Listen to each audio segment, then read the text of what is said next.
Good morning. Happy Thursday. It's not Wednesday, it's Thursday. It is a sunshiny day. It's a beautiful day outside. We are getting some things done in the yard and just enjoying this weather. It's a really good Thursday. So, week is almost done. Can't believe that. I've got a really cute book today. It's called What Do You Do With an Idea? I want you to notice, you see this little foil sticker, emblem, pendant. It's denoting that this book has an award. So sometimes you'll see stickers like these that are on books.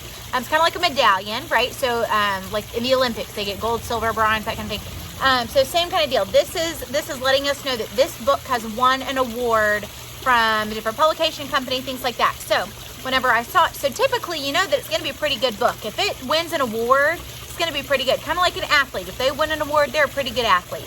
So this particular medallion says recognizing excellence in independent publishing. So it means that somebody published this book independently. The author of this book published it independently. It had a gold award. And it's a really cute little book. But anyways, whenever I saw this book as well, the first thing that I did was I stopped and I looked on the back. And like our book yesterday, it didn't have anything written on the back, but this book does have something written on the back. It says, what do ideas become?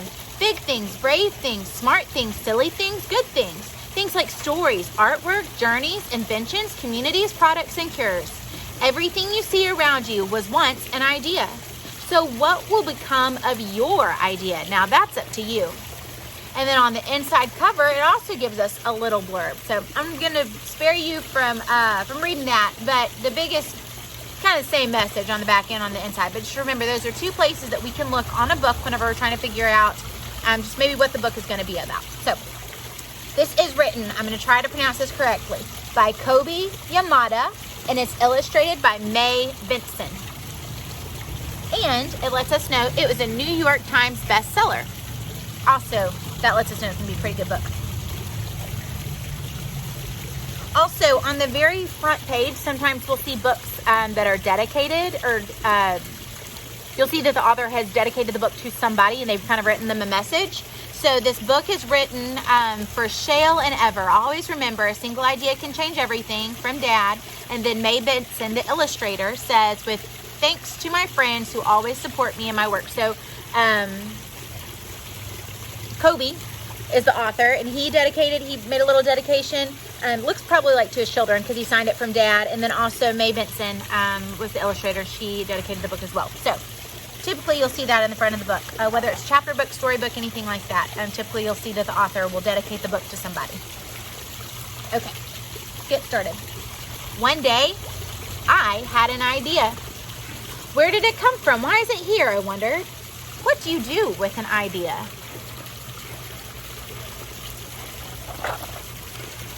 At first, I didn't think much of it. It seemed kind of strange and fragile. I didn't know what to do with it, so I just walked away from it. I acted like it didn't belong to me.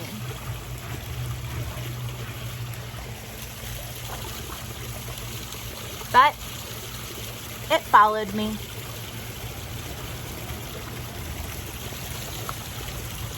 I worried what others would think. What would people say about my idea? I kept it to myself. I hid it away and didn't think about it. I tried to act like everything was the same as it was before my idea showed up.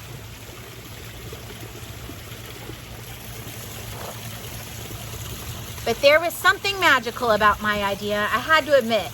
I felt better and happier whenever it was around.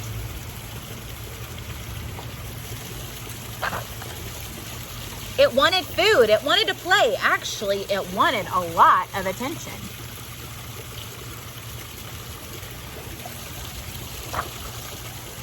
It grew bigger, and we became friends.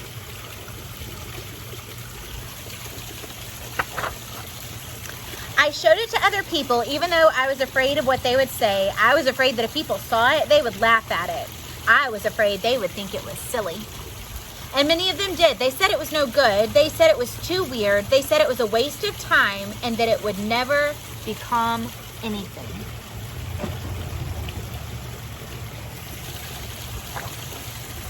And at first, I believed them. I actually thought about giving up on my idea. I almost listened to them. You see he's kind of walking away from the idea. But then I realized, what do they really know? This is my idea, I thought. No one knows it like I do. And it's okay if it's different and weird and maybe a little crazy. I decided to protect it, to care for it. I fed it good food. I worked with it. I played with it. But most of all, I gave it my attention.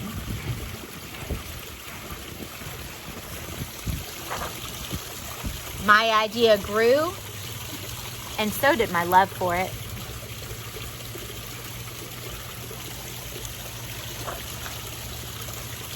I built it a new house, one with an open roof where it could look up at the stars, a place where it could be safe to dream.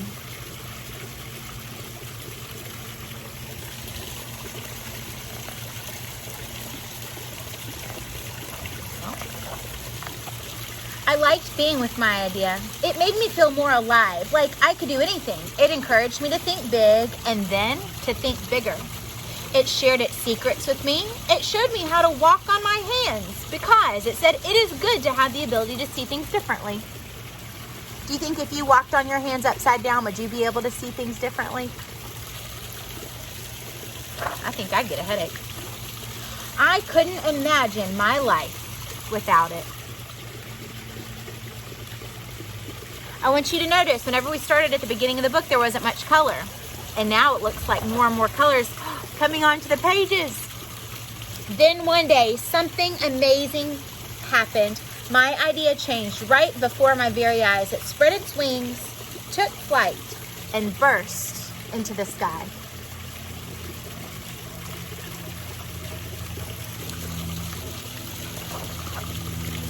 I don't know how to describe it, but it went from being here to being everywhere. It wasn't just a part of me anymore.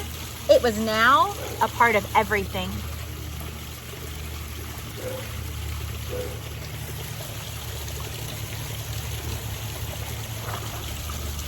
And then I realized what you do with an idea. You change the world.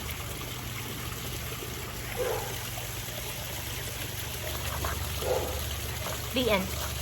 All right, really cute book. I want you to stop and think, what ideas do you have?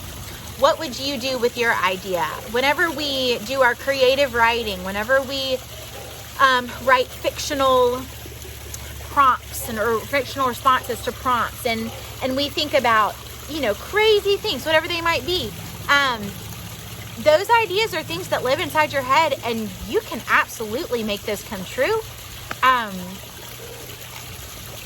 Your imagination is one of the most wonderful things about you, and so that's why I love that we get to write. That's why I love that we learn writing in school, is because that's how we kind of formulate those ideas. That's how we let those things grow.